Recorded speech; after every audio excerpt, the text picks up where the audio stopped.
கைதி 2 டிராப்புங்கிறதுக்கு பிறகு தான் இந்த ஐடியாவே இப்போ அவங்க கையில் எடுத்துக்கிறாங்க. சரி, கைதி 2 டிராப் ஆனதுக்கு காரணம் வெறும் லோகேஷ் சம்பளமா, இல்ல அந்த ப்ரொடக்ஷனுக்கு நிறைய லாசஸ், நிறைய படங்கள் ஓடல, அதுவும் ஒரு காரணம் சார்? இல்லை, சம்பளம் தான் மெயின். 75 கோடி ரூபாங்கிறது அன்னைக்கு கைதியில் வந்து சம்பளம் அவருடைய 75 லட்சம் ரூபா. இன்னைக்கு அது 75 கோடி ரூபா, 100 மடங்கு அப்படியே ஓவரா போயிருக்கு. அன்னைக்கு இதுக்கு அவருக்கு ஒரு பிசினஸ் இருக்கு, அவர் கேட்கறது தப்பு கிடையாது. லோகேஷ் படத்துக்கு அன்னைக்கு லோகேஷ் யாரும் முடியாது.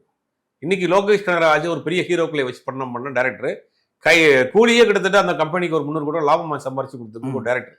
அப்படிங்கும்போது அதையும் வந்து அவங்க வந்து அதுக்காக அவர் கேட்பார். அதனால அவருக்கு ஒரு மார்க்கெட் இருக்கு, சினிமாவில் மார்க்கெட் இருக்கப்ப பயன்படுத்திக்கிறணும், காற்றுள்ள போதை தூட்டிக்கிறணும்னு லோகேஷ் நினைக்கிறாரு.